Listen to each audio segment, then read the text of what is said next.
ಈ ಪ್ಲಾಸ್ಟಿಕ್ ಬಾಟ್ಲ್ಗಳಲ್ಲಿ ನಮಗೆ ಮಾರಾಟ ಮಾಡ್ತಾ ಇರೋದು ನೀರಲ್ಲ, ಪ್ಲಾಸ್ಟಿಕ್. ಈ ಪ್ಲಾಸ್ಟಿಕ್ ಬಾಟ್ಲ್ಗಳಲ್ಲಿ ನಮ್ಮ ನೀರನ್ನು ನಮಗೆ ಮಾರಾಟ ಮಾಡ್ತಾ ಇದ್ದಾರೆ ಈ ಕಂಪನಿಗಳು. ಈ ನೀರನ್ನು ಕುಡಿದು ನಮ್ಮ ಮಕ್ಕಳು 20 ವರ್ಷ 15 ವರ್ಷಕ್ಕೆ ಕೂದಲನ್ನು ಬಕೆಟ್, ವಿಮೆನ್ 10 lakhs ಅಲ್ಲಿ ಒಬ್ಬರಿಗೆ ಬಕ್ಕೆ ತಲೆ ಬರುತ್ತೆ ಅಂತ ಅಂಕಿಅಂಶಗಳು ಹೇಳ್ತಾ ಇದ್ದಿದ್ದು. ಈಗ 100ಕ್ಕೆ 3 ಜನಕ್ಕೆ ಬಕ್ಕೆ ತಲೆ ಬರ್ತಾ ಇದೆ. ಹೆಂಗಸರಲ್ಲಿ, ಗಂಡಸರಲ್ಲಿ ಬಿಡ್ರಿ, ಯಾವಾಗಲೂ ಕೂದಲು 15 ವರ್ಷಕ್ಕೆ ಕಳೆದುಕೊಳ್ಳಕ್ಕೆ ಶುರು ಮಾಡಿದ್ದಾರೆ.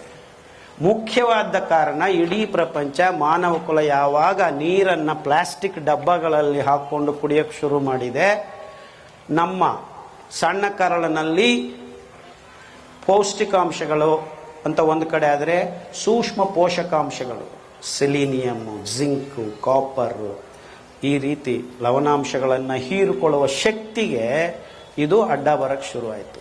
ಇವು ನೀರಲ್ಲ, ಈ ನೀರು ಈ ಪ್ಲಾಸ್ಟಿಕ್ ತನವನ್ನು ಕೆಲವು ಸ್ಮಾಲ್ ನ್ಯಾನೋ ಪಾರ್ಟಿಕಲ್ಸ್ ರೂಪದಲ್ಲಿ ಹೋಗಿ ಆ ಸಿಲಿಯಾಟಿಕ್ ಮೂವ್ಮೆಂಟ್ ಮಾಡೋ ಜಾಗಡೆ ಕೋಟ್ ಮಾಡೋಕ್ಕೆ ಶುರು ಮಾಡುತ್ತೆ. ಸೊ 15 ವರ್ಷಕ್ಕೆ ಗಂಡು ಮಕ್ಕಳು, 25 ವರ್ಷಕ್ಕೆ ಹೆಣ್ಣು ಮಕ್ಕಳು ಕೂದಲು ಉದುರಿಸ್ಕೊಳ್ಳೋದಕ್ಕೆ ಶುರುವಾಯಿತು.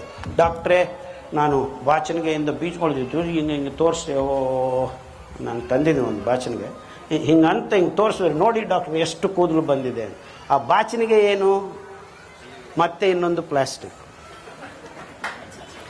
ಅಂದರೆ ಪ್ಲಾಸ್ಟಿಕ್ಕಲ್ಲಿ ಬಾಚಣಿಗೆನೂ ಪ್ಲಾಸ್ಟಿಕ್ ಆಗಿಬಿಟ್ಟಿದೆ. ಆ ಪ್ಲಾಸ್ಟಿಕ್, ನೀವು ಆ ಪ್ಲಾಸ್ಟಿಕ್ ಬಾಚಣಿಗೆ ಹಿಂಗಂದ್ರೆ ಕೂದಲು ಹಿಂಗೆ ಎದ್ದುಕೊಳ್ತದೆ.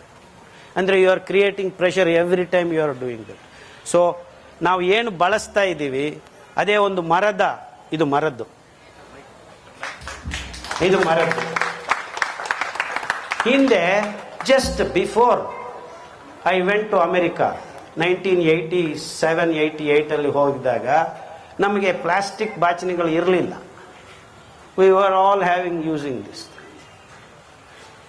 ಸೊ ನಾವು ದಿಢೀರಂತ ಅನುಕೂಲ ಅಂತ ಸಾವಿರಾರು ಬಾಚಣಿಗಳು, ಇದಕ್ಕೊಂದು ಬಾಚಣಿ, ಹಿಂಗೆ ಬೀಚ್ಕೊಳ್ಳೋದು, ಹಂಗೆ ಬೀಚ್ಕೊಳ್ಳೋದು, ಬೇರೆ ಬೇರೆ ಶೇಪ್ಗಳಲ್ಲಿ ಪ್ಲಾಸ್ಟಿಕ್ನ ತಂದು ಕೊಡೋಷ್ಟಿಗೆ ಎಲ್ಲರೂ ನೋಡಿದ್ರೆ ಒಂದು 5 ವರ್ಷ ಆದಮೇಲೆ ಕೂದಲೇ ಇಲ್ಲ.